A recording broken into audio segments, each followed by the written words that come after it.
Hindi po ba kayo concerned? Kahit hindi niyo po siya tunay na anak, minahal po kayo ni Kat. Sabi niyo ba't ba kayo nangingialam? Umalis na kayo at huwag na kayong babalik. Nay, paano na po si ate? Sure ako na sasabihin nila sa kakambal mo na nakita ka nila dyan. Wala akong pake. Pinagpalit po ni nanay ang anak niya. Si ate Kat po ang tunay niyo na anak at si ate sabi po ang tunay.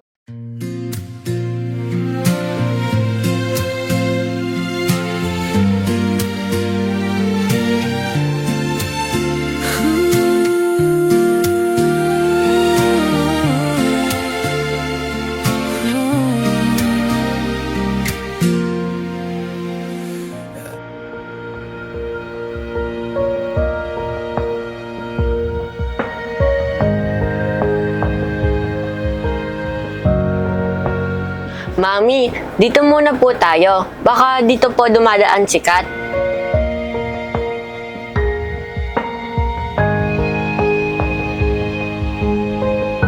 Mami, ayun po si Kat, oh!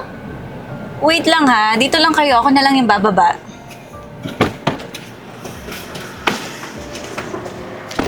Kat! Okay ka lang ba? Kat!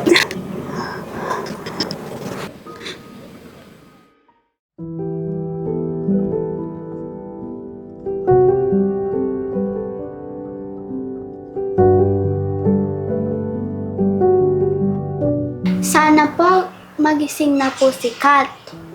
Anak, sabi naman ni Doc, magiging okay din si Kat. Kailangan lang niyang magpahinga. Okay po. Mami, gusto niyo po bang puntahan ko po sila Max at saka yung nanay nila? Para po malaman po nila na nahanap na po natin si Kat? Sean, ako na yung bahala doon ha. Nay! Nay, akala ko po pababayaan at din yun na po ako hahanapin.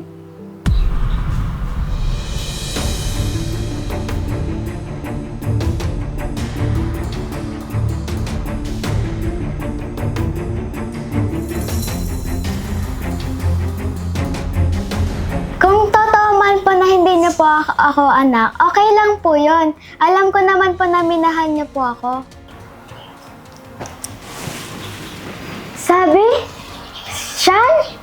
Bakit kasama kayo ni nanay? Teka, ba't ako nandito? Nasaan tayo, nay? Kat, hindi siya yung nanay mo. Mami namin siya ni Kuya Sean. Ha? Paano nangyari yun? Kamukha siya ni nanay. Magkahawig sila. Posible kasing kakambal ni mami namin yung nanay mo. May kambal si nanay? Oo. Kung napansin mo, yung mami namin ni Kuya Sean, straight yung buhok at yung nanay mo, kulot yung buhok. Teka, nagkita na ba kayo ni nanay?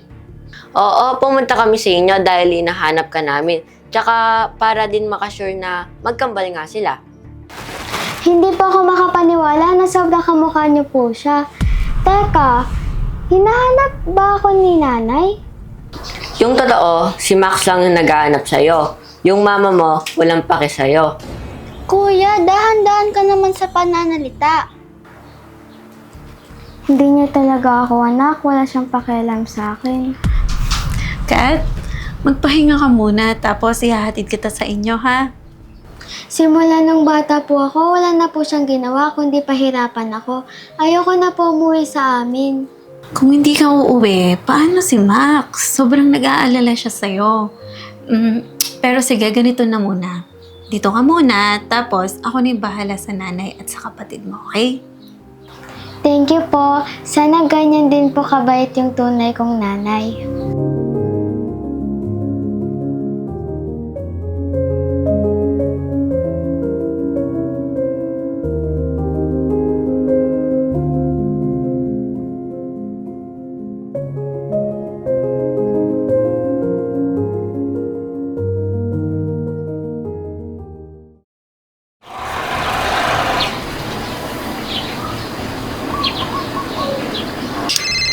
Sino naman itong tumatawag na to?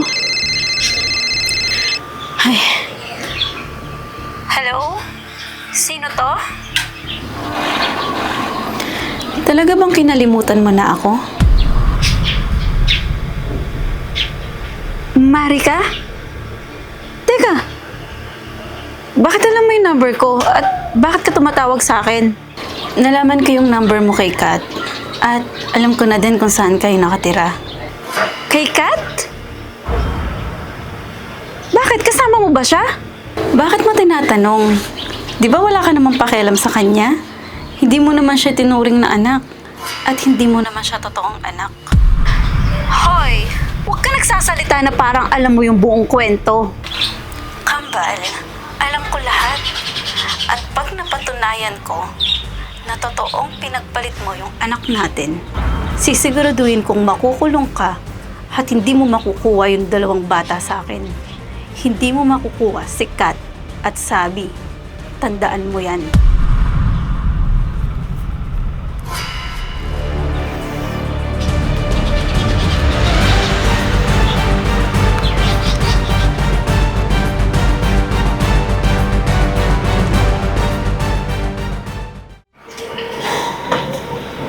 Hello, nurse. May pinagsabihan ka ba sa sikreto natin? Wala. Bakit ko naman pagsasabi, di natanggal ako sa work ko? Bakit? Bakit alam niya na pinagpalit ko yung anak namin? Hindi ko alam. Baka naman may nakarinig sa'yo dyan. Hindi. Wala naman si Kat nung kausap kita. Wala naman ibang nakarinig. Ayaw mo bang makasama yung tunay mong anak? Gusto ko, pero ayoko. Kasi hindi ko naman siya mabibigyan ng magandang buhay. Sige na, madami akong gagawin.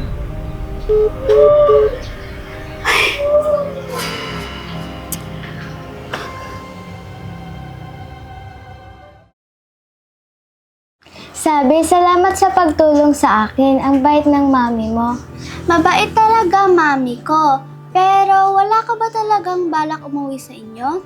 Meron naman. Iniisip ko si Max. Siya lang yung nagmahal sa akin bilang ate. Sobrang nag-alala si Max sa'yo. Kung saan-saan ka niya kaya hinanap. Natatakot siya na baka iwan mo daw siya. Di ko naman siya iiwan. Kung nakita ko man yung tunay kong nanay, sasama ko siya. Nga pala, sorry kung nasungitan kita sa school dahil lang sa sardinas. Okay lang yun. Ganun talaga magsalita si Andrea. Pagpasensyahan mo na yun. Kat, may surprise ako sa'yo.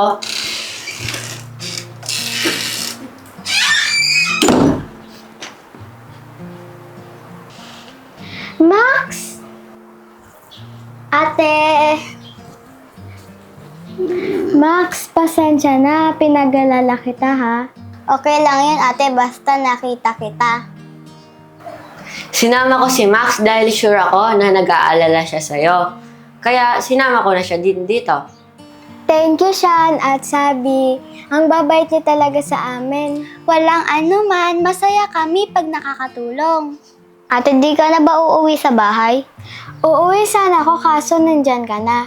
So, di ka na uuwi ngayon?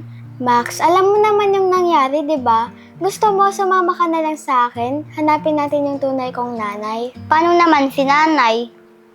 Di naman kita pipilitin kung ayaw mo. Alam ko naman na mahal mo si nanay. Pero kasi ikaw yung anak niya at hindi ako. Gusto rin kita kasama, ate. Lagi na lang kita pupuntahan dito sa bahay mo. Bahay ko? Dito?